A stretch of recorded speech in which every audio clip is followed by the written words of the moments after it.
ATF for the family. Hell is you saying? I am the man. I go super saiyan. Good afternoon, everybody. My name is Herbsurdity Podcast, El Segundo. They call me Herb. And to my left, just Alex. How y'all doing? this is the Herbsurdity Podcast with Alex and Herb. Today, we have a very special guest. This is a requested guest, but it's also somebody that I know personally. This is Brooks Spain. If you've ever gone around to Jamestown, historic Jamestown in Virginia, right? It's home of the first English permanent settlement in North America, actually. But we say the United States. Established in 1607. Please read your history books. If anybody's ever seen the Disney movie Pocahontas, it's very, very, very, very, very loosely based on events that happened down in Jamestown. Really? Extremely loosely based. Extremely, like... I did not know that. As much as Lion King is related to Hamlet, and the fact that, like... No, that's accurate. Yeah. That's 100% accurate. So that loosely. But yes, they were real people, and it all happened down at Jamestown, Pocahontas Virginia. was like 8, and John Smith was like 30-something. Okay. Yeah. And they never really got married or nothing, and he jumped off a ship and hurt his foot. Yeah, all them cliffs. Nah, nah. Sea urchins got him in the foot. You know what I'm saying? But it's whatever. But so the reason Brooks Spain is on our show, the reason he's been so requested, is he is an artisan. He is an artisan of the glassblowing arts. He is also a writer, comic book writer. He is also a musician. I ain't done that in years. He dabbles in tattoos. He is a Star Wars fan. I don't know, for those of you who got the YouTube on, you can see he's rocking a Mandalorian shirt. I see. Have you caught up on season 2? I have not watched season 2 yet. I loved the first season. I think it's the only good thing Disney has done with Star Wars, but that's controversial. So, I mean, the podcast would agree with you most of it. I might have some slight disagreements, but the Star Wars episode is past and gone. We will have another one at some point in life, and then when that happens, we can bring Brooks Spain back on to discuss his feelings towards Star Wars. It's always great to get varied opinions. I like Star Trek better. Oh, But don't listen to me. I'm wrong most of the time. No, my wife, she really loves Discovery. That's like her thing. Discovery isn't bad. I'm does she actually feel really about- impressed with the new animated one, too. How do you feel about Picard? How do you feel about Picard? I liked Picard, but it was different. It wasn't... Okay. It was kind of like the old folks Star Trek. It's like the next generation, but for that same group of people that grew up with it, and now they're like 70. Yeah. But they still want to feel important. Yeah. And they should, because they went through a lot, but... That's kind of CBS's whole demographic anyway. Yeah. But anyway. Yeah, it's aging with them, that's for sure.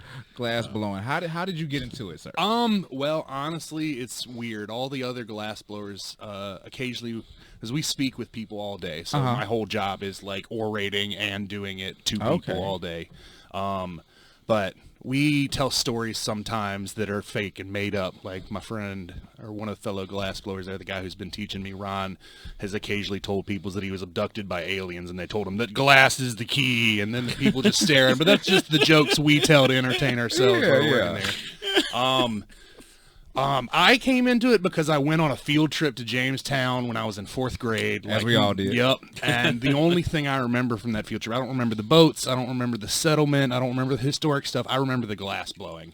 And it stuck with me, and it was the first time I saw material that you could do that with, and it was so strange and foreign, but you're still playing with fire and heat. And so I kind of was like, I want to do something with art and sculpture. And I've always been gravitating for that. Herb mentioned the tattooing thing for a while.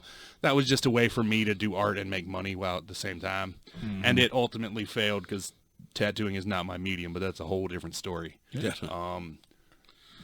So I got into glass, and I spent most of my adult life trying to get back into it. Okay. I wanted to go to college for glass blowing. There's this awesome college, Tennessee Tech. They have this very secluded arts program with their own separate building that we toured when I was looking at colleges. And at the time, I was going to play football for them because I'm huge. Yeah. And they were going to give me a full scholarship. I blew up my knee. That went away. And so glass blowing was kind of like the dream I'll never get to do. Right. And I applied at Jamestown as a kid 18 Yeah. for like my first job. But the thing is, they don't hire people unless somebody leaves. And they were full up, so they weren't hiring. I spent a year putting in applications like every other week, bugging them all the time, and they never hired me. And I just figured it was a dream, and so I was working a dead end job at like 27. Okay. And my mom was like, "The glass house is hiring." I'm like, "They'll never hire me, but you know what? What can it hurt? The worst case, I'm still doing the job I hate now." And I got lucky, and they hired me. And so for the past 4 years or so, I have been training with them and doing what I love. So nice. I got real lucky. A lot of people don't tell you. Skill's one thing, but luck's a big part of life. Yeah. Oh, yeah, that's facts. That's what's happening to us right now. Right. Yeah. Just stumbling into success. Hey, I take it, though. And now, I don't know if you ever knew. So as someone you and I both know, I decided that I'm never going to actually say his name on the show because of warrants. I think I know what you're talking about. Yeah, Continue. yeah. His mom was a professor of glass blowing at University of Texas. Ooh, that's what they did back when they lived in Austin, Texas. I would love to have a conversation with that. I know she moved to Mississippi now, and I'm really mad about it because they took his grandpa Freeman, and I miss Grandpa Freeman. That was my homie, and they sold his house, and I had to help clean it out. And then he was like, I ain't coming back, Herb. And I was just like, Grandpa, no. Oh man, yeah. Like he didn't tell me. I was just like packing his stuff up. I thought he was just like gonna clean the walls or something. Like I didn't know what was going on. He's always doing weird stuff. But I got a list of questions. Oh yeah. One of our religious listeners, right, from one of our day one supporters. We talked about him on a show before for chainsaw replacement. Please call Jason Bishop. He's a bit of a craftsman himself. He loves anything artisanal, DIY. He don't care. Works with his hands a lot. Yeah, and he demanded that we ask a few questions about glass blowing. He wanted to ask himself, but he could not be here to do so because he is not a part of the podcast. But we may have to change that if he's going to be this adamant about it. He wants to know. How high does the heat have to be? That's his first question. All right. Extremely, first off. Let's see. It's around 2,000 degrees Fahrenheit. That's crazy. In order to maintain molten glass. So first thing you need is a furnace to melt everything down. And we use a high-density ceramic pot on the inside. Some people call it a crucible. We call it a pot because they're huge. They're probably, 3 feet across. Oh, that's and like they're a cauldron. They're a lot like a cauldron, and they're heavy. Yeah. So what we do is we take fire brick and other insulating material, and we build pretty much a square furnace with one wall facing. We put that pot on the inside. We brick it all back up, and you have a small mouth opening so you can get in and out of it. And then you cut on the propane burners, and you light it up, and you heat it up as hot as you can get it. Usually... Let's see, steel starts to melt around 1,800 degrees, I believe, and you need around 2,000 degrees. That's why everything's made of ceramics to maintain that heat. But you have to do that very slowly. So these ceramic pots, and one of the most important parts about glass blowing is thermal expansion. Okay. So material, as you heat it, naturally expands or contracts based on the material. Glass expands. Most things expand when they're heated. Right. That's why you can move around metal, and I'm not a chemist, so I'm not going to go into subatomic bonds and shit like that. But as you heat these ceramic pots that hold all the glass, they move. And if you heat them too quickly, that movement can cause them to fracture or break. So you have to heat everything up very slowly. And it's the same with cooling things down. You have to cool everything down very slowly to minimize the stress that thermal expansion causes. So when we heat up a furnace, sorry. No, it's okay. We want every guest to do that at least once. Thank you. Rung the bell. But so when you heat these things up, you have to do it incredibly slowly or you'll break the furnace itself, which is possible, and I've seen it happen, and it's a nightmare because all that money you spent into making it now has to be respent. But once we get that, we take sand, soda ash, potash, and lime. We work with a type of glass called soda lime glass. There's about as many different recipes for glass as there are for food. A couple of the main ones people actually already know. You guys have heard of Pyrex before, right? Yeah. Pyrex is borosilicate glass. Okay. Borosilicate glass uses boron as one of its fluxes. So it isn't just sand. It's 60% sand, and we use 30% ash and 10% lime as our fluxes. So when you melt glass, if you want to melt just sand, you can do that, but you'll need around 3,000 degrees of heat instead of 2,000. And once you get it melted, it's going to be about the consistency of like water. So it's going to be really soupy, really runny, a lot like molten metal is. So you can't work with it. Like when you see glass blowing that we do live furnace work, it's like this thick taffy substance. Yeah. Okay. So the fluxes, the soda ash, the potash, and the lime, thicken up the glass, and they also bring down the melting point. Gotcha. So instead of 3,000, we have 2,000 degrees. I work with soft glass all day, so I don't know the specs for like borosilicate. But another property of soft glass is we've heated it up, we've melted it down now. Cooling it's another thing.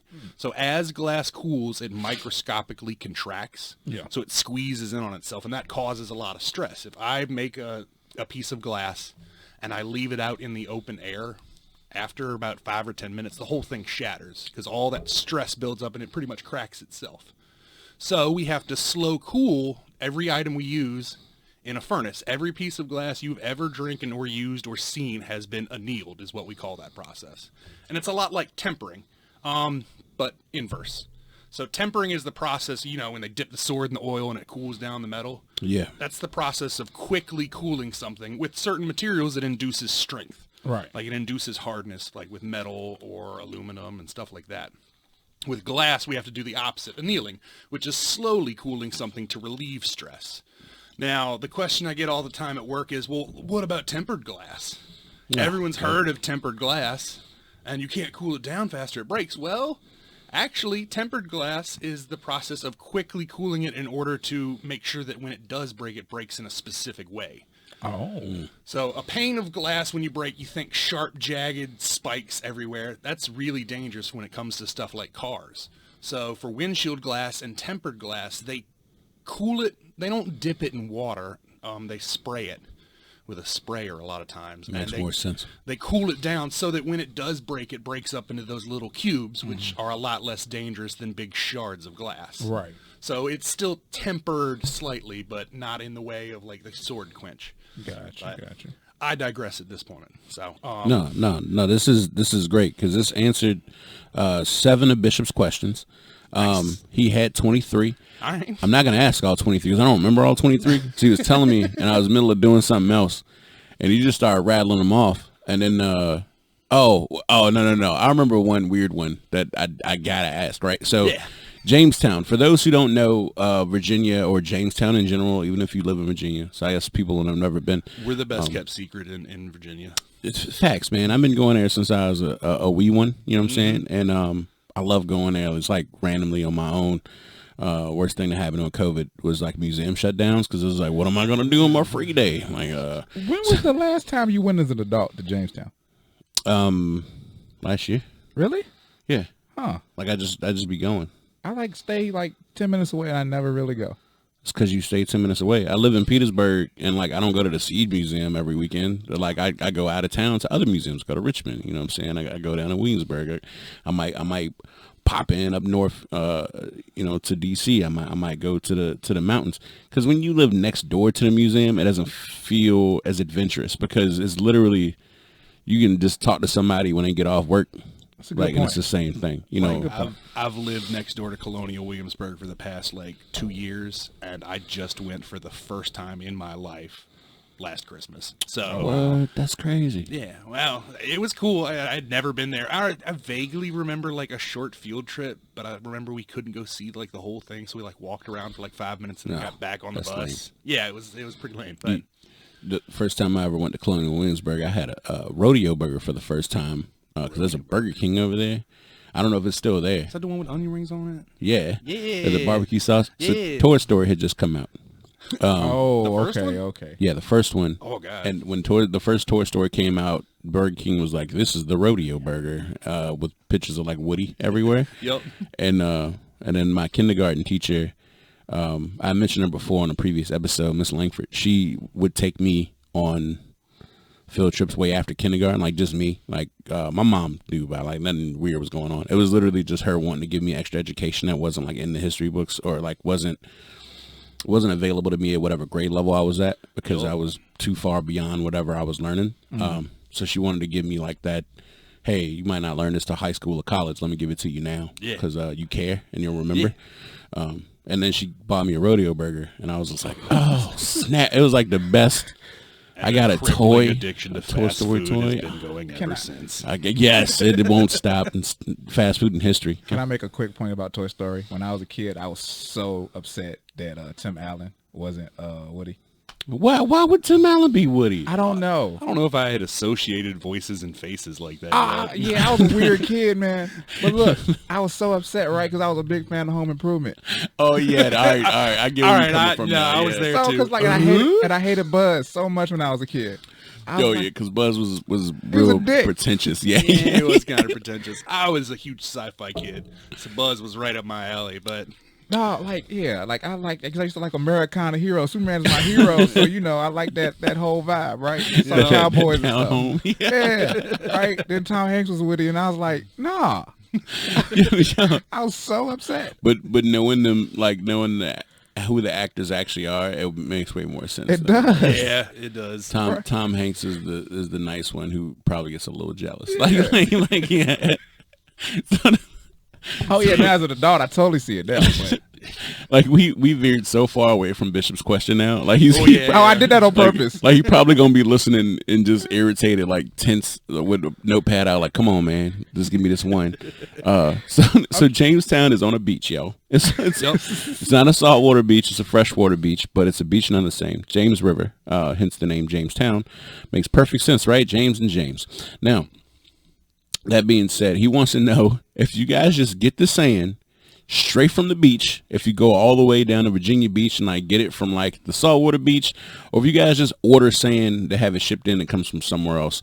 For those who don't know, a lot of times sand will come from other countries and whatnot, because there's people who don't have a lot of exports, but they got sand on the beach. Or they got sand in the desert, and they'll just sell it to other people. Surprisingly enough, silica production is a huge market nowadays, and I never realized until I got into glassblowing. But I have two answers to that. Oh, yeah.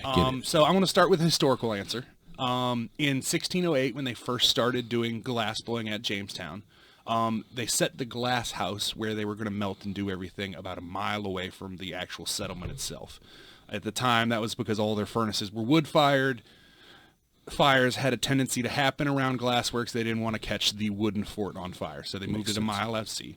They would have gotten all of their materials right there from where they were. Sand and silica they would have gotten off of the beaches, just the river beaches right there next to where they were. The potash and the soda ash, potash they would have gotten from burning regular oak logs will give you potash. It's potassium carbonate is the scientific term for it. Soda ash is sodium carbonate. And they would have gotten that from burning river plants, brackish water river plants, seaweed, stuff like that, and that'll give you sodium carbonate. Oh, that's swampland. Yep. They then process those in a process that I am not familiar with. I don't know how to. They would have soaked it in water and done a couple of other things. I'm not super familiar with how they actually refine it. But they would have mixed all that together, and then they would have melted it down in a wood-fired furnace for about 3 weeks. And it would have taken, most people don't think wood can't get up to 2,000. It can, you just have to give it time. And so they would have gotten the furnace red hot. They probably would have burned probably like 2 or 3 cords of wood a day, just constantly stoking this thing. And a lot of people ask if we have bellows. You don't want bellows with glass blown because you want an even, consistent heat to melt everything in the pot. So that small crucible they were working with, now we use high-density ceramic. They would have used terracotta pots that they would have baked and made themselves.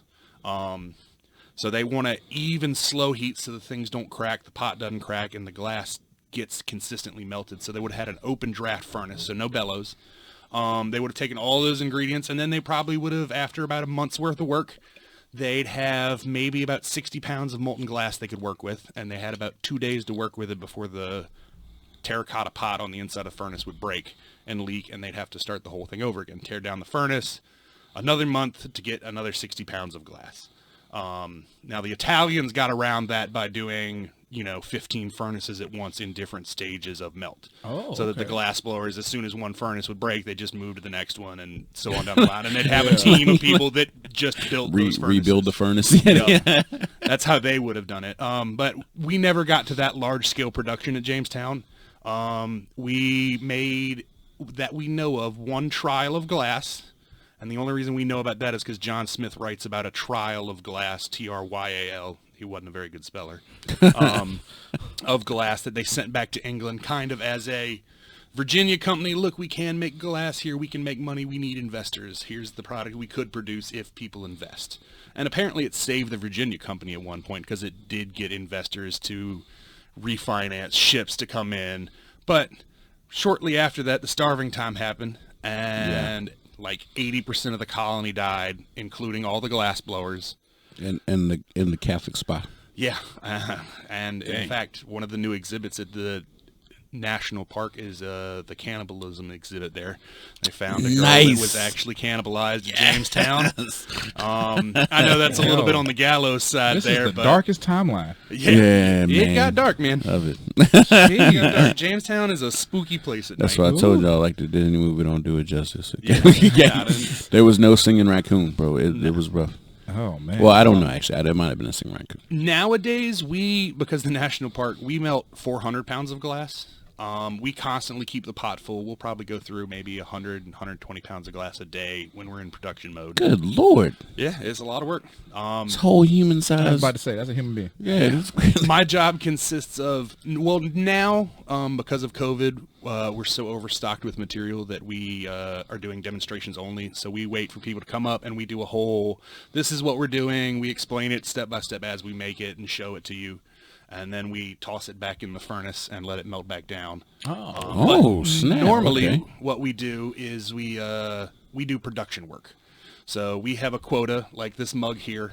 This is a little bit nicer than the ones we normally make. It's got a lip wrap on the top. But normally, we'd be responsible for making 16 of these in an hour.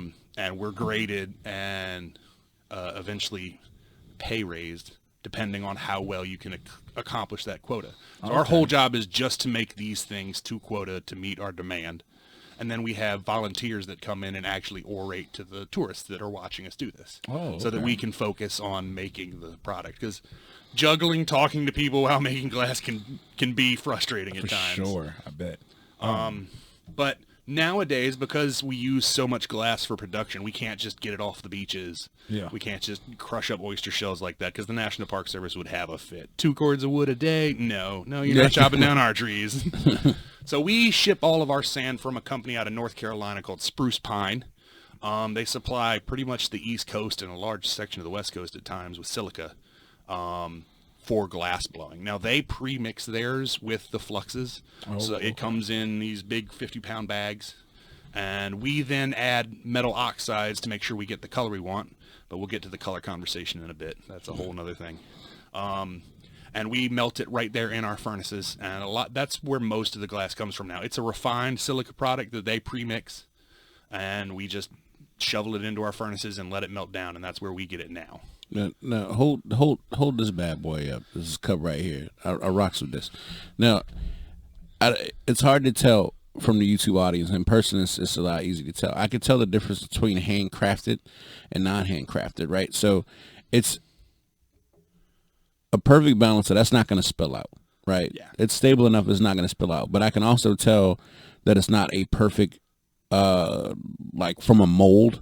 Yep. You get them from the store. You can always tell it from a mold because they're identical. Yep. I can literally see the handcraftedness in it, and so it looks like there's a little bit on the left, like just too much, but then there's like enough added on to the right to even it back out to go straight dead even center. Yeah, I see what you're saying. And the uniqueness of that, I mean, the fact that it's one of a kind is important to me. And makes it more valuable. The fact that I know ain't nobody else got what I got when I'm looking at it, it astounds me. And the fact that somebody can get so close to what a machine can do with human hands is pretty. I mean, it's pretty astounding, honestly, Brooks. You I are think far it's too good kind. work. No, man, it's good work, man. I appreciate it. being a craftsman, and I'm sure the guy that's posing all these questions, I've forgotten his name now. I'm sorry, bud. Oh, Jason Bishop. Yeah, I'm sure Jason Bishop can attest. You are your own worst critic when you're a craftsman. So and with glass blowing, you kind of have to be if you want to be good at it. Right. You have to be like, that's wrong. That's wrong. Yes, it looks okay, and yay, I made it. That feeling is very fleeting, and then you'll spend a day and a half looking at it and being like, oh man, that was really cool. I can't believe I did that. Oh, it's crooked. Oh, wait, no, I should have done that better. Oh gosh, like this one has a little flaw in it right here. We call that a pot stone. That's a little chunk of the furnace that was in the glass itself. Snap. Wow. Yep. And it's these tiny little things. Now I've been doing it for 4 years now, and I am compared to my glass heroes, like the guy that's teaching me, Ron, a couple of these other guys that I follow. Martin Yanetsky is one of the best sculptors in the glass industry. Lino Tagliapietra is a very famous Italian glassblower that brought stuff up. Compared to the 17th century Venetian style, which we try to imitate at Jamestown, I say try, but we do a decent job of imitating it, or getting a close approximation. This stuff is not up to standard, in my opinion. I'm always super critical about it. And I can point out a million flaws. It's too heavy, the stem should be thinner, the foot's way too thick, the lip thickness is way thick. I can pick it apart all day. But what I can say, it's one of the first goblets I've had that's level. I have a problem with making them crooked. So you'll go to spin it like that, and the whole thing will just wobble around an axis, and you're like, ooh, I messed that up. But it's these small imperfections that you have to deal with as a craftsman that make it worth the while. If it was easy, I wouldn't be doing it. Right. Like the easy stuff, I quit doing it because I get bored with it. And I'm only in one surface. There's so many different types of glass. Like I do what's called hot working, furnace work. You have cold working, or lapidary work, which is grinding. Have you ever heard of crystal? Yeah. Crystal is the less glass blowing and more of carving into it to get intricate lines and patterns. And that's a whole other section that takes years of practice to master. There are guys that just do that, and their work is phenomenal. You have flame workers or lamp workers, which is the newest trend, and let's go ahead and get it out of there. It's usually where the pipes and stuff like that come from. Most of that is lamp work. They have a torch. And I say that trepidatiously because I'm 17th century glass. I'm like trying to perfect the old style of how things were done. And unfortunately, you saw a recent downturn with factory glass. Goblets and wine glasses are made so much easier and more precisely by a machine than the 20 years it takes to train a glassblower to be good enough to make one. You said 20 years? 20 years, yep. And even then, you're going to mess them up. It's one of those skills that, like, I've gotten to this in 4 years, and I think it's okay. Right. But their stuff is paper thin. I've seen them make goblets that the stem is, that thick on it, and the goblet's that tall, and when they pour wine in it, the whole thing does that. Okay. And That's moves crazy. back and forth. And that's like a point of skill with them. Like the Italian Venetian style, the thinner and the more delicate you can make it. Because when it gets that thin, it's hard to control because it's a liquid. So it's it's a sign of skill of how to make it. That also means it's gonna break when you breathe on it too hard. Well, that ensures job satisfaction, or not job satisfaction, but job security too. Oh yeah, though. that's true. Like if I make them super thin and delicate, you're gonna break them all the time, which means you got to keep coming back and buying more of them. That's a good point. I get. So, No, I did, but I can wait. Go ahead. My mind is racing. Because I just wanted to say, like, so from beginning to end, how long would that be? Well, I did that. I built it on the pipe. There's a bunch of different ways to make that one. It took me probably around, excuse me. It took me probably around 20 minutes to make that. Oh, okay. Yep. Not bad. What it took 8 to 12 hours to melt down the sand, and then after I finished making it, took another 8 to 12 hours to cool it down. So the shaping is the short process of that. But this guy right here, the mug, that one took me maybe 10 minutes. Okay. Oh, okay. So, but there's a reason for that. I was doing a lot of other techniques on this one. Yeah. Like I mentioned earlier, the lip thickness up here. So there's a procedure we call a lip thinning procedure where it'll be attached to the pipe, kind of like that. and we'll tweeze out and pull the excess glass from the stem here, and what that does is it thins out the wall here, so that when you then break that off, you have a nice thin rim. Gotcha. Now, I did that twice with this cup, and then I overheated it like an idiot. So the inside's nice and thin here, but you can feel a definite bulge on the lip of here because I overheated it. Gotcha. One of the mistakes I made. Okay. But that procedure in itself probably was 5-10 minutes worth of my work. So it all depends on what you're doing. The larger the vessel, the longer it takes to. If you are really interested in it, check out the Corning Museum demonstrations on YouTube.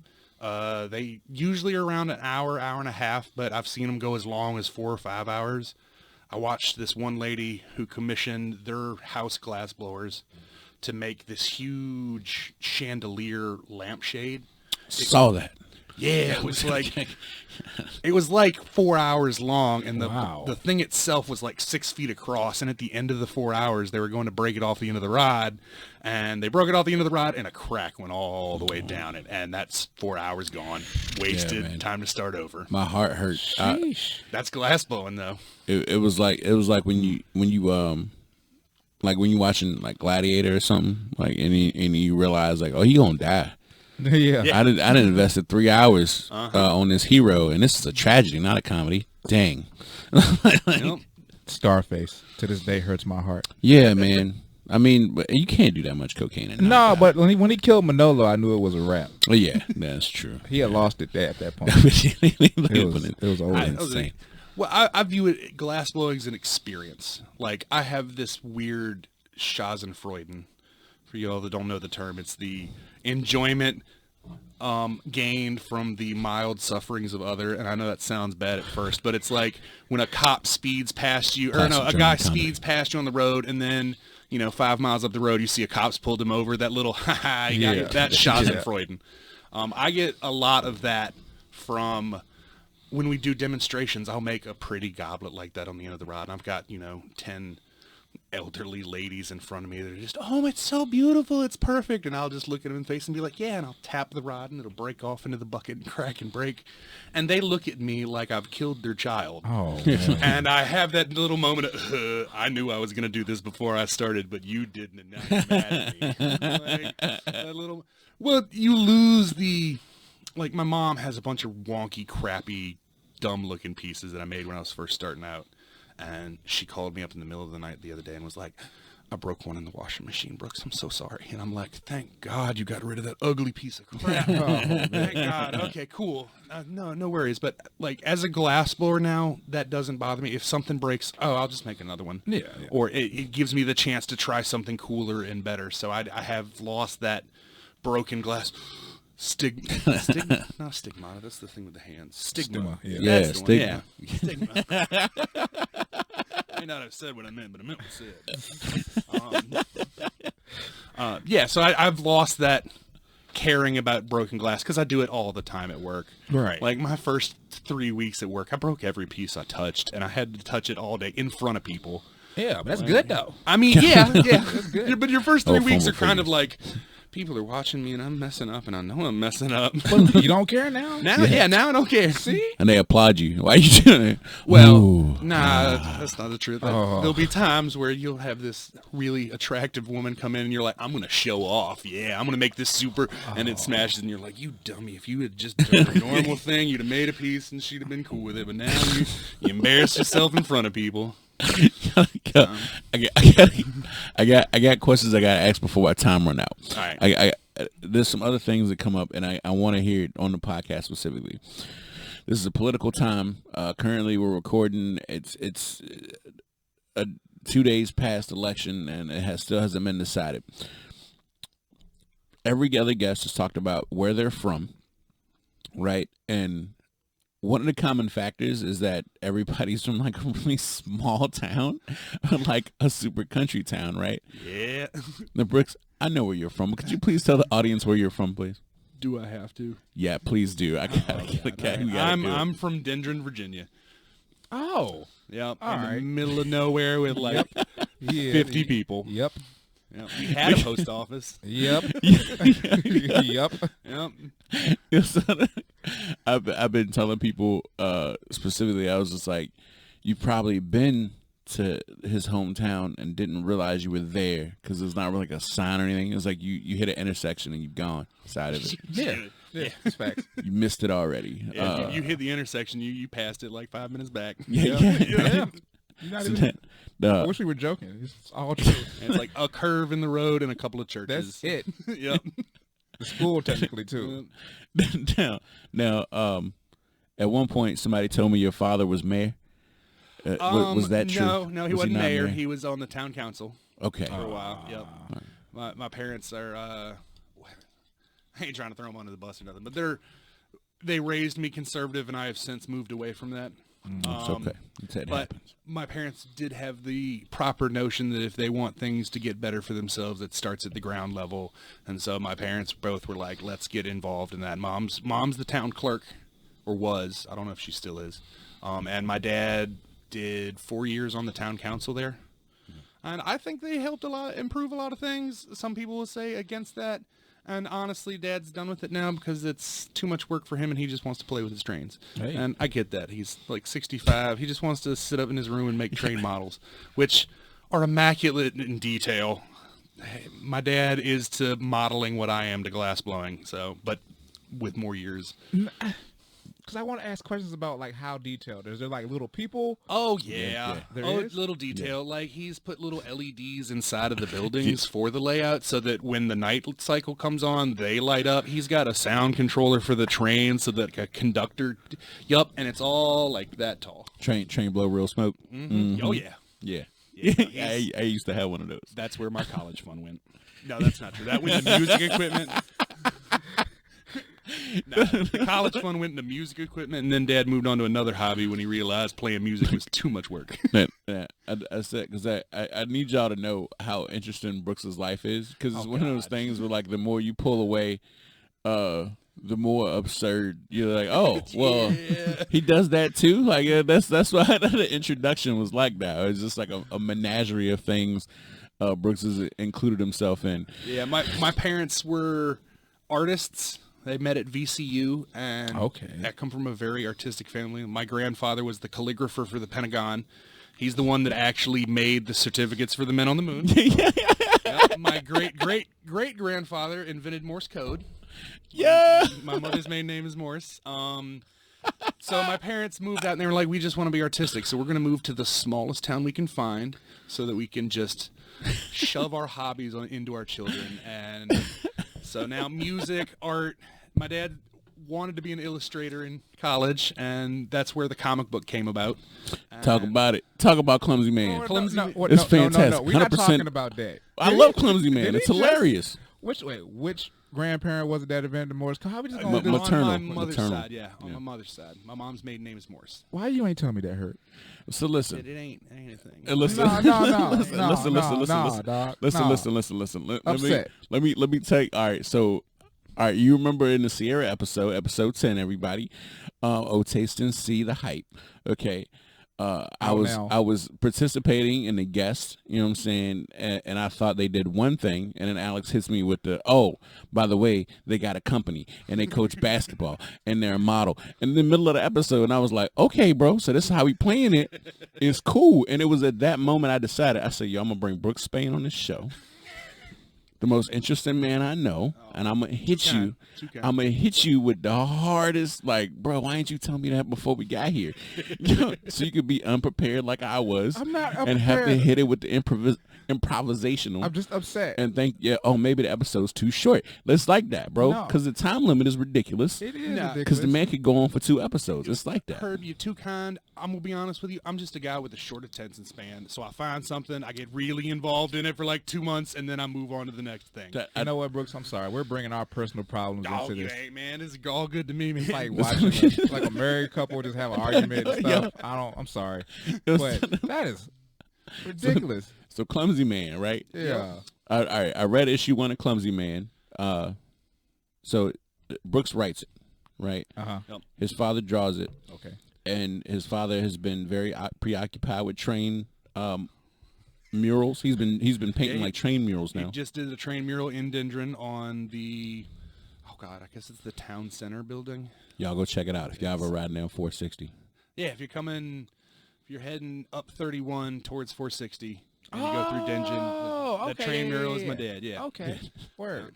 Yeah, y'all peep it out, right? It's check out in the stages Train of Museum and completion Crew. at the moment. I'm hoping, because he said he wanted to listen to this, I'm hoping this gets your butt in gear, Dad, and finishes it. Be nice. But that's just my little shout out. As far as the comic book goes, my dad was a very talented illustrator in college, and then me and my brother came along, and illustrating wasn't making the money it used to, so Dad switched and went back to construction and maintenance work, and he raised us on that, right? Yeah. And he's always had that artistic flair, and I remember he used to steal my sketchbooks when I got interested in art, and I'd come back to him and find 3 or 4 pages of just like comic book doodles that are way better than anything I'll ever be able to draw, and I'm just like, oh man. But so Dad, he was working as a maintenance man at the prison in Sussex. And during his off time, he didn't work in there anymore, so it's all right. During his off time, on the back of old requisition forms, he just did a comic book for me and Aaron. And it was about this clumsy man hero, and it was just him goofing and doodling. But me and my brother loved it. We're like 10. And we loved it, and we carried it around, and he recently found the original copy of that we had stapled together and ripped apart, and it's so dog-eared, like everything's breaking on it now because we read it so many times. And then as me and my brother grew up and moved out, we were kind of like, let's give back to Dad. He still loves to do this. Yeah. And so we did. We wrote a script, and Dad sat down and drew it with us. My brother lettered it and inked it, and my mom helped, and it was a whole family affair. And we started going to Comic-Cons, and we're 3 issues in at the moment. Unfortunately, life and other hobbies have happened since then, so now we're less involved in it as we used to be. Dad still does a couple of the conventions every now and then, but the comic book, I'm going to tell you now, if you've never written or produced or done your own, it's so much more work than you think it is. I'm sure. It was taking us, we did it for about 5 years, and we got 3 issues out, and the 4th is written, and we've storyboarded a little bit. We just haven't gotten around to doing finals on it. And we have broad outlines up to 6 issues where we actually got serious at the end. It starts out as this jokey thing, but that's just me as the writer. I had a feeling. So we have had previous guest Lamar Wells was on the show, and he got to start like drawing for Sonic. Sonic nice. Comics. Yeah, no, you got to check out the episode. But he has his own comic now, Lock, right? And he's working on like 2 other different comic series. Maybe you've probably seen it on Instagram. Yeah, I was about to say, Instagram. He has like 80,000 followers or something. Mr. Dramatic? Yeah, Mr. Dramatic. Maybe. Dramatic. Someone's going to show me a picture of it at some point, and I'll be like, yeah, or no. So, but no, I'm watching him try to, and he's doing it solo. Like you guys had like each other at least to help and like. Yeah. Well, I mean, Dad was all art direction because he was the one with the talent to do that. We could suggest things, but he ultimately. Now, I brought up the fact that you're a writer for it because Alex, like that's like his thing is he wants to write. I want to write. And writing for a comic is big for him. Well, and I knew it would be a moment. You might have already heard this, and when I first started writing my own comic, I went to like an idiot. I feel dumb as hell about it now, but I went to a panel at our first Comic-Con because we were serious about it. So Dad was like, I'm going to these artist panels, you're going to these writer panels. Right. Aaron, you're going to these lettering panels, and we're going to learn how everyone else does it. Oh, nice. His work is good. Yeah, man. Lamar Wells, Mr. Dramatic. Y'all check out the episode if you ain't seen it. Those not watching the YouTube, I just showed Brooks Lamar's Instagram. Yeah, that is nice. I'm going to have to come back to this. Yeah. But go ahead with your story, though. So I was at this writers panel, and it was like maybe 15 of us and like 3 guys on the panel, and I'm like, so there's so much stuff. There's so many comic books about so many different things. How do you guys come up with new stories? And this guy straight up set me in my place and burst my bubble, and he was like, there are no new stories. Right. There aren't. Right. And it took me forever to figure out what he meant by that, and it kind of... He's absolutely right. There are no new stories. There's so many iterations of humans that have been around that there aren't anything new. It's all about the character and how you subtly shift things to the way you want to. Yeah. And as a writer, that's probably my favorite part. Although I'm not a big fan of the comic book medium when it comes to writing. only because my ideas that I have in my head, it's very hard to transfer to paper, and it's always going to be somebody. I don't have the talent to draw them myself. Same. Yup. So you're always going to get something slightly different. I personally, I'm going to shamelessly plug him now. I personally like the short story format. Okay. You know him, my buddy Seth. Oh, yeah. Seth Nichols. Yeah, Seth. He is a short story writer in the horror genre. Okay. Classically like eldritch horror. Lovecraft or something like Lovecraftian. that? Well, the unknowable horror kind of vibe. Yeah. And oh my God, his stories are some of the best stuff I've read in a while. But that's what I gravitate more now towards is the horror genre. He's also recently been based out of Williamsburg, but he's traveling. He's like traveling America right now. Yeah, just to Colorado. Yeah, he just sent us pictures from the desert in Colorado here yesterday, I think. Dope. Yeah, it is super dope. Yeah, he's lucky getting out to travel, man. But we've digressed far. No, we are, but we're talking about comics though. If you could write a character though for like another company, would you? And who would you write? Oh Lord, okay, that's an awesome question actually. I would. And people might hate me here, and this is just a passion project I've always wanted to do, but I would pick up and continue Treasure Planet. Oh, wow. Snap. Wow. I love the word. I know it's weird, but I love deep cut. The world. I know it was just not Treasure Planet. Yeah, no. Yeah, I know it's just Treasure Island remade in sci-fi, but I loved the whole sailing ship idea. That is dope. I'm a pirate fan. Yeah, in general, I just like pirates. I don't care what kind of space pirates, even crazier. As you say that, Herb, that makes sense with how you dress. Yeah. That's not even a shot. That's not a shot. It is. So, all right, for those who don't know, there's an independent comic called Pirate Eye. That's a play on the word private eye, right? And then I found out about it in Baltimore Comic-Con, right? So keep in mind, I don't cosplay. No, you just are. I just are, right? I'm just that ridiculous when I dress. And this is back when I used to like rock a bowler hat when I walked around places with like, a vest on all the time. I've always been jealous of how you can pull that crap off, man. Like, yo, it's the confidence. I was about to say, I know you're right. You got to commit. This is before I even had pierced ears. So this is back when I just used to wear ear cuffs because I didn't have pierced ears yet. So I'm like rocking my ear cuffs and like a vest and like this is back when I had like mad metal, like before I started going to more natural jewelry. So I had my bone necklace, but I was still transitioning from metal jewelry. So I was like part leather, part chains, part bone, right? Before I kind of took most of the metal out. You sound like Jason Momoa. Yo, yeah, like it's a very Islander thing. It is. And I tell people all the time, Puerto Ricans and like, they talk about like Taino and Polynesian, right? Like a Taino and Polynesian, like the difference is one's Pacific Islander, one's Atlantic Islander. Like it's the same thing. They do the same. The recipes are the same for the foods. Like all the habits that what they use to get rid of mosquitoes is the same. Like we like the same stuff. Like we got the same oppression. Like we're the same, bro. It's ridiculous how similar we are. And it's just something about being on the island that it just makes you that way. So what you're telling us is that island life isn't all cracked up to what it is. No. The weather's nice. Until the hurricane and monsoon season comes, until you realize it's the summertime and it's like 112. Like I was trying. Yeah, no, you trying, bro, but like it's rough because of the systematic oppression that happens on island life. But so anyway, I'm sorry, yeah. Pirate Eye, right? So these guys, I'm at the Baltimore Comic-Con, and they're like, yo, we're doing this independent comics, Pirate Eye, blah, blah, blah.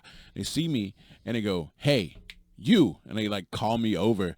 I'm like, oh, snap, it's a comic book about pirates. Of course I would love to buy this issue. Like, this is great. And I'm sitting there, I was like, oh, this is really good. This is an interesting story. I'm loving it. He's just like, no. We need you to submit, like, pictures of you and your friends cosplaying as pirates so we can put you, like, draw you into the comic because, this is exactly the look we're going for.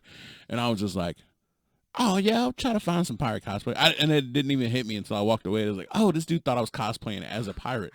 I wasn't, right? I just look like a pirate most of the time because I love pirates so much.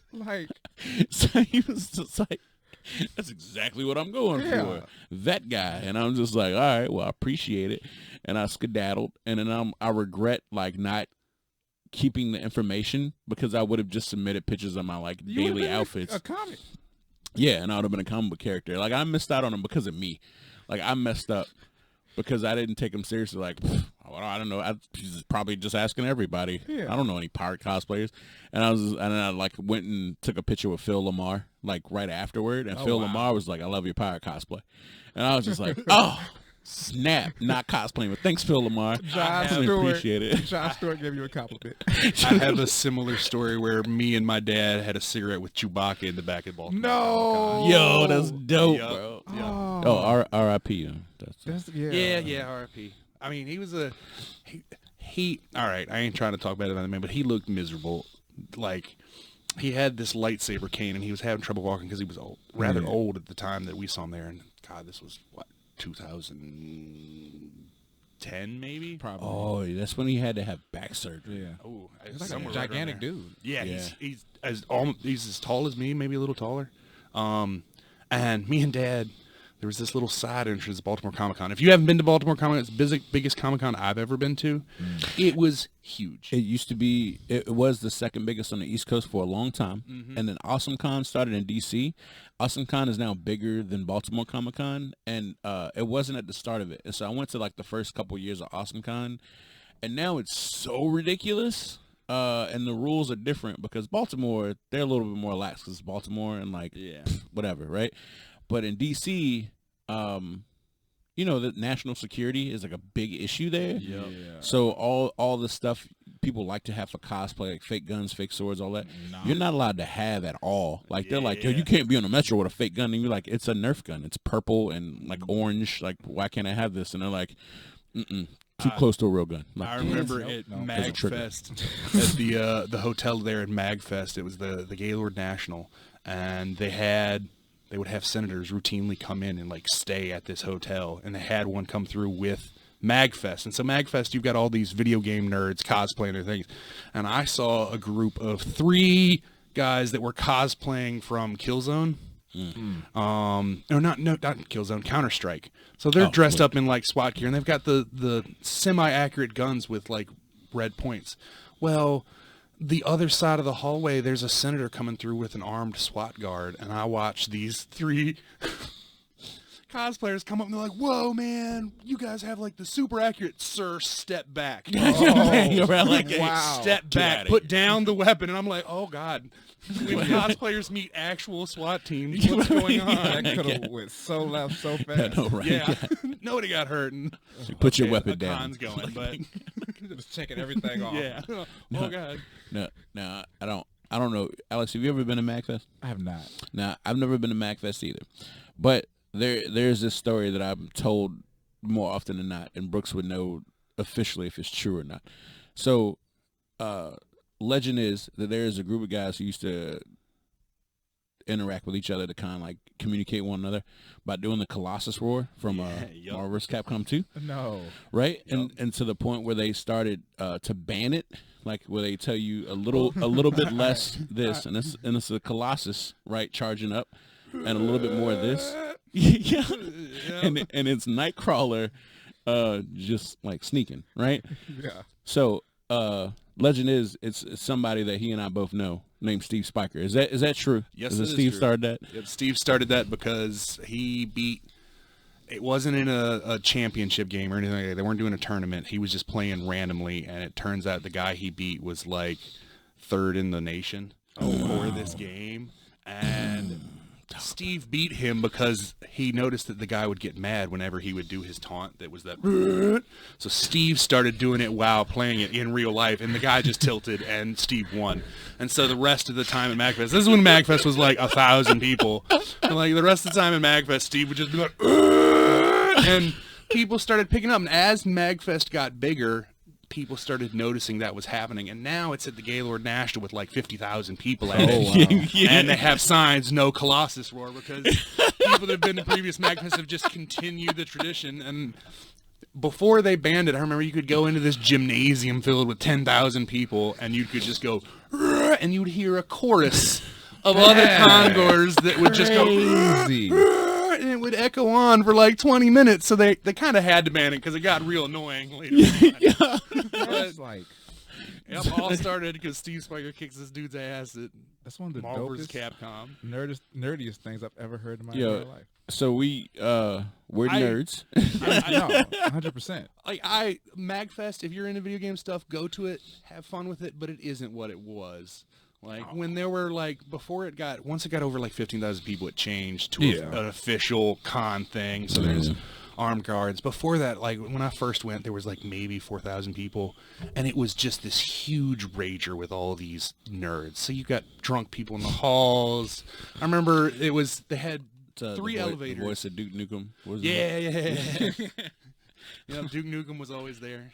Yeah, he comes to every party. Yeah, well, that's the only place he's famous. Well, so. like, what do cons even look like anymore now with COVID though?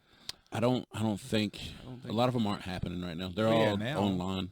Like a lot of them doing it online. You'll have small comic book shops that do like meet and greets. Yeah, meet and greet kind of things. Right. I miss cons, man. I miss them. I do too.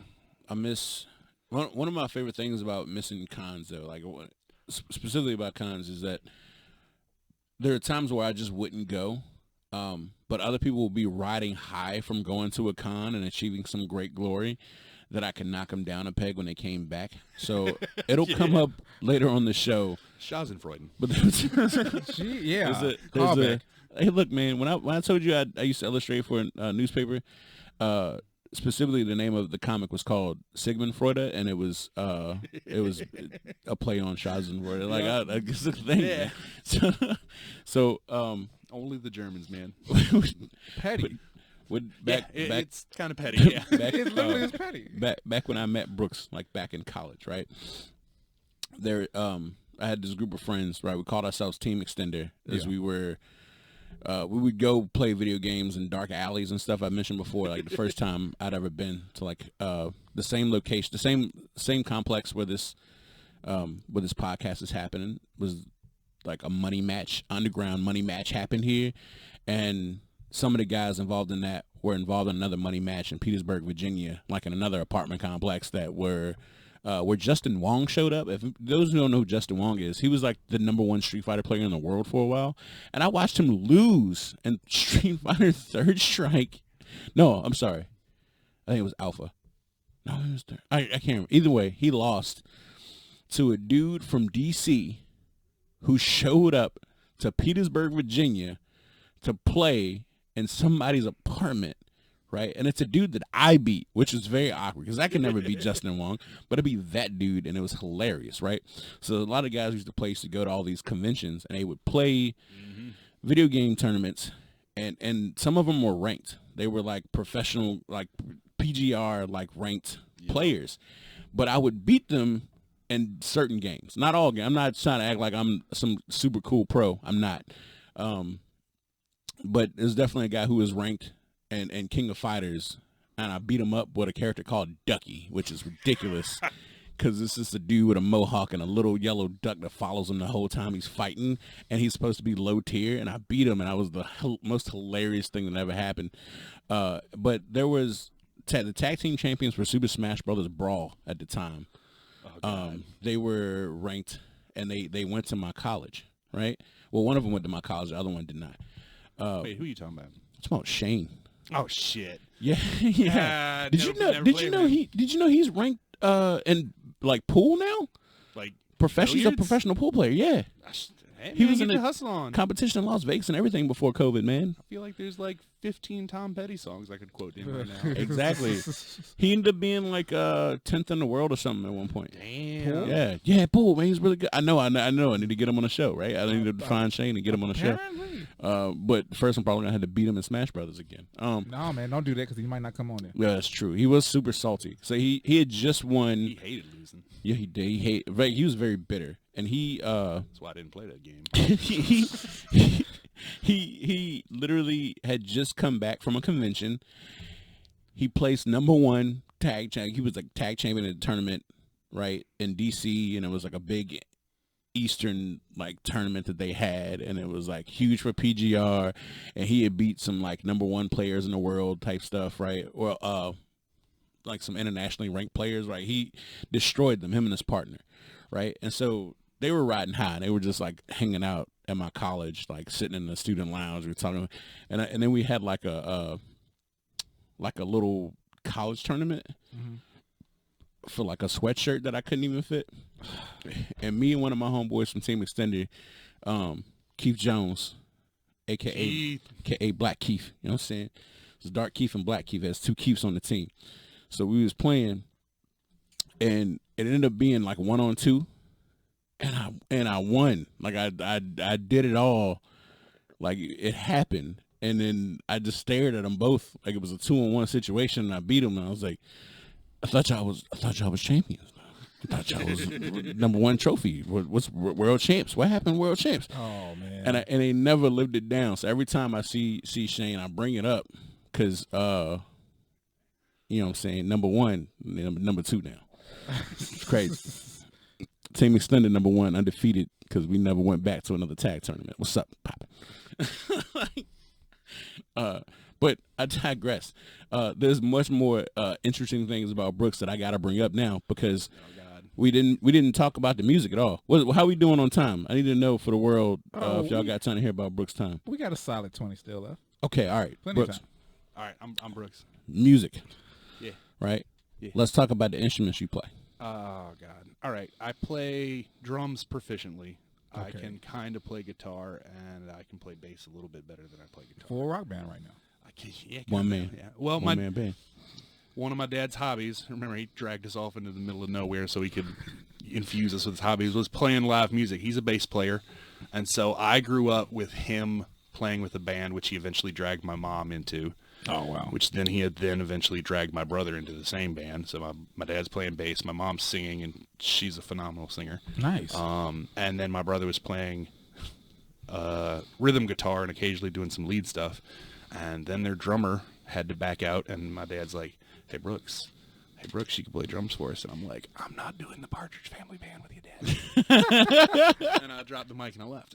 And he was very upset about that. But we grew up in a music household. Dad's got 6 basses. We've got 5 or 6 guitars now, 2 electrics, 3 acoustics, and he even went so far as to bought Mom a saxophone at one point. Oh wow! She was Clarence playing Thomas. it in the store, and she Like was Kenny G. No, that's clarinet, man. I pissed him off with that thing. You guys remember that meme that was going around? Sexy sax band, Apparently, saxograms. all his friends at work had been playing it nonstop, and he was like, I hate that damn song. I hear it all the time at work. So my cheeky ass pulled up the sheet music online and learned it. The only thing I ever learned on saxophone. He came home from work one day, and I'm just like, did that one riff, and he's like, you Brooks. It's a Careless Whisper for those who Yeah, don't know. Careless Whisper, yeah. About my bad. Wham. Oh, no, I mean, technically he was in Wham, but yes. All right, we are back after that unscheduled pee break. Yo, we got to cut that out too. Hey, cut off. Act like it never happened, bro. But you know what? Maybe don't. You know what? You can cut some of that. Every Cut- time I start a sentence now, I'm just going to be like, and so Herb went to the bathroom a little while back, and we're going to go back to talking about this. Y'all remember when Herb went to the bathroom? Look, this is what we're gonna do. We're gonna cut out the dead air for when I actually went. We're gonna resume because the Orange Jubilee got me, y'all. I gotta tell y'all, this is the first time ever the Jubilee ever hit me in the middle of the show, because I normally take care of business before the show, and then I didn't because I was too excited about the guest. I'm serious when I tell you I'm the most interesting guy we have. Right? Joe Rogan pisses like every episode. Is that a thing? You know, Just about. I don't actually watch. You watch Joe Rogan? I have. In fact, I was watching some old school Fear Factor last night, and I have to admit, I do not like Joe Rogan with hair. He's an asshole. Joe Rogan with hair. He lost the hair, and he became, okay, man, you've been through some places and seen some shit, but with hair, he's just like, He definitely, like, you know, hit the green a little bit more. And, Yeah, like, chill, shrooms leveled and himself out. You know, Joe Rogan with hair. He was too hungry, and then, like, you could tell he didn't know like what he wanted really. And then he was like, "I like to talk about people kicking each other in the face." Yo, this episode is going off the rails. It has gone off the rails highly. well, Jenny's contacting me right now. She probably talk about you being on the show. That's so hype, son. Let me tell y'all, people are excited about Brooks being on the show, man. Y'all thought I was playing when I said that my man was requested. This is a small town hero right here. I need the whole town of Denver to listen to this right here. All 50 of y'all. I don't know what y'all are doing, but if y'all ain't hopping on top of this podcast, you need to get your lives together, okay? Yep. This is for the important. 5 of them that have internet. I mean, yeah, about to Well, say, yeah, that's true. That's true. the thing. But anyway, Close enough to the Wakefield satellite, you can get a little bit of the Doppler radar. Anybody who lives in Virginia, when your weather warnings come through, they come down from Wakefield, and that's right down the street from Denver. that is true. It's a random, like the big soccer ball in the sky. Yeah, Not everybody from Virginia. Not everybody know how ridiculous Virginia is. Fun fact, on my dad's side, that airport right next to it was built by my great uncle. Yes. See? You thought it was going to stop, right? You were like, he couldn't get more interesting. There's no possible way he had another story I can just pull that stories impact out the my state of ass. Virginia. So the title for this episode is going to be called Brooks, the most interesting man in Virginia. Please do not do that. Why not? Because, man, like, It's pretty good though. I mean, That's pretty thank fun. you, but that's a lot of pressure, y'all. No, you Your brother going to get mad because he's only second most interesting? Nah, he's the one that makes all the money now. Oh, see, you be all right. Oh, it's all right. Yeah, It's all right. he hates his job, but he makes a lot of money. I love my job, and I don't make a lot of money. Hey, that's what it's all about, the passion. I feel like when you decide that you're going to do anything artisanal or become an artist, the first thing you remember is, all right, well, I'm going to be hungry now. Yeah. But starving artist is not just a meme. That's why I got fat before I came an artist, and now I'm whittling down. Yeah, it's true, man. You have lost some weight. It's noticeable, brother. Yeah. Congratulations. It had to happen, or I wouldn't be able to keep doing glassblowing, man. It's a physical demanding job. Stop it. Get out of here. I threw out my back December. I remember. No. Yep, and I was in quarantine for 3 months before everyone else was in quarantine because I couldn't move because of my back. Wow. I'm glad to see you back up and walking around again. too, I was man. concerned. Me too, man. It was a rough patch, but got And through it. The quality of glass blowing down in Jamestown wasn't the same, and nobody's going to tell you that. Now That's because okay. it ain't true, but yeah. Man, I'm the lowest on the totem pole there, man. Me and the other apprentice have both been there 4 years. Everyone else has been there 15 years. Oh. So they know what they're doing. Hey, they still got some time to go though. If it's 20 years. yeah. In, so Oh, I mean, yeah. Hey. Like, all right, so I don't know how often you guys go to other museums, right? I don't know if you guys go as often as I do. You guys ever been to Henricus? I have not. No. Wait. Okay. What's Henricus? Henricus as My brain thinks hospital. no, it's up by Dutch Gap. So it's just like Jamestown, except Henricus was started by what's that Thomas Dale. Okay, yeah. Okay. It was started by Thomas Dale. It was after Jamestown, obviously. I want to say it was like probably like 16, 18 or something. So it was like a few years after Jamestown. Yeah. As they spidered out from there. Yeah, right. And so Virginia Company, same deal. And Henricus is a historical park just like Jamestown is. We can see like, the a remodeling of what the fort would have looked like and everything. Yep. And they talk to you guys about like blueprints and architecture and the Anglo-Indian War. What's actually the Anglo-American War. Now that we're not being racist about it, it has been retitled, thankfully. Yeah. And then there's a guy there that if I can get in touch with, because like I went before COVID happened, so if I could go back and that guy's still there. There's a guy who's like a blacksmith there. I would love. Blacksmithing is the one thing I haven't ever been able to get into that I really want to be able to get into. You remember Mundo? Mundo. Not off the top of my head, man. He was a friend of Alan Clark's. They went to. I do remember Alan Clark. They went to governor school together. Mundo and Pease had a band. He used to play out there near like Piggy Palace, not like in Surrey way. Piggy Palace. Yeah, Piggy Palace. You been to Piggy Palace? No. You from out in Sussex, right? Surrey. No, Surrey. Excuse me. You never been in Piggy Palace? No. Yeah. He Nice, a little man. younger than us, man. Nice. Yeah, I feel like I'm the youngest person in the room right now. So Piggy Palace is an underground nightclub for You told me about this for youngins. It's a crash house, man. It's a party house. Yeah. Don't be underground. Nah, it's a party house. So there was this the previous owners of Smithfield Meats, right before they sold it like some Chinese place. Yeah. They had a granddaughter who went to college with us, and she had a boyfriend in like this is pig farm, and because they like had a construction company, right? And then like they turned this like old barn that was on like some old, defunct pig farm into like just like a chill spot with like. It's where they throw the parties. Yeah, pool tables, traffic lights, and Fun a bar. Fact, yeah, that place has been there since like the 50s. That's ridiculous. You know, my dad was partying at the Piggy House when he was like 17. Good Lord, son. The guy used to have ragers out there, like 150 people, insane. a bunch of kegs. It makes sense because that place is like it looks old, and it's just a thing for kids in the 757 to go do.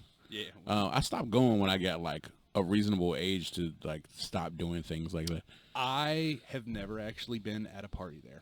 I've been there when there haven't been a party, but I've never had a party there. You never been like when they had like the oil wrestling, like the mud wrestling and stuff like that? No, but I missed all that, man. Wait, what? Oh yeah, girls used to mud wrestle there, and like it's crazy. All right, so like I said, Megan, girls like granddaughter of like the people that used to own Smithfield. Yeah, right? we probably shouldn't say names at this point. Yeah, no, that's probably a good idea. They were human beings doing both fun and dangerous things simultaneously. Yeah, you're right. I don't even know if I'm. They got buddy. Yeah, cut. Why did I say no last name? I know. Yeah, don't say last names. That's what I was trying to say. Just don't say last names. All right. It's the family that owned it. It's cut that out.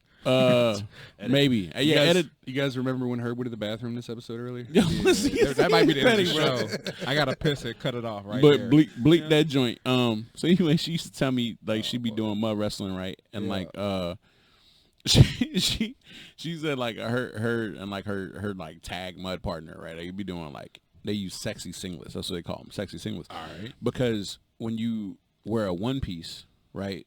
Not all one pieces look the same. They're not all made the same. Yeah. There's the one pieces that like your grandma would wear. Like my fat brain is already going into chafing territory here. So, well, I mean, yeah, but keep in mind these are like 120 pound females, so they live a different life. Yeah. So they're wearing like these one piece, deals, but then they got like cut out pieces so it still shows a little tummy and stuff like that. Stuff that they want to show off. Right, for more appeal. Sure. But then they like, there'll be girls who ain't used to mud wrestling and stuff that ain't really from out in the country come down and just want to like please their boyfriends or whatever. So they'll wear like bikinis. But the thing about bikinis is they come loose really easily. Yeah. And then the girls are too embarrassed to continue to fight and then they lose the fight because when the girls were actually fighting like the champions, like the hometown heroes, they were really there for the fighting. Like they weren't there to look good. They were there to actually push another girl's face into the mud. Like that's what they were for, right? Like elbow pads and D pads. Oh, bro, like drops, like elbow drops, like Macho Man Randy Savage style. Yes, it was like that, bro. And so she told me like she come out and she said the first technique she do if there's any out of town like city girls come through and they come in bikinis. So the first thing she do is untie their bikini top and they be so scared and they cover themselves up and just smush their face into the mud till they couldn't breathe. And I'd be like, and then she just pin them and win the match like quick. And that every time she told me the story, I would die laughing, bro, because I was like, I gotta go. And every week she'd be like, you can come on out of Big Palace. I'm gonna tear some city girls up. Like it was my joint. I couldn't wait. Like I was so hyped. Like it's all cool until somebody like actually really know how to fight. That's what it is. It's all fun and games until someone loses an eye. Yeah, that first real clothesline. To somebody who really bout it. Yeah, that first real clothesline, you see them, they head go back like, oh. And I think people thought she won't really bout it because everybody used to try to say she was a rich girl. And that's fine, but she never considered herself that. Even like talking to her, she'd be like, "Yeah, my dad has a helicopter." And like to me, I'm like, "Ain't my dad till I was 6. Your dad had a helicopter." We ain't come from the same life, right? About to say. But she was still very humble with hers, right? My college fund on music equipment. Like, could he have bought a helicopter with that? I don't know. Probably could have rented one. Maybe.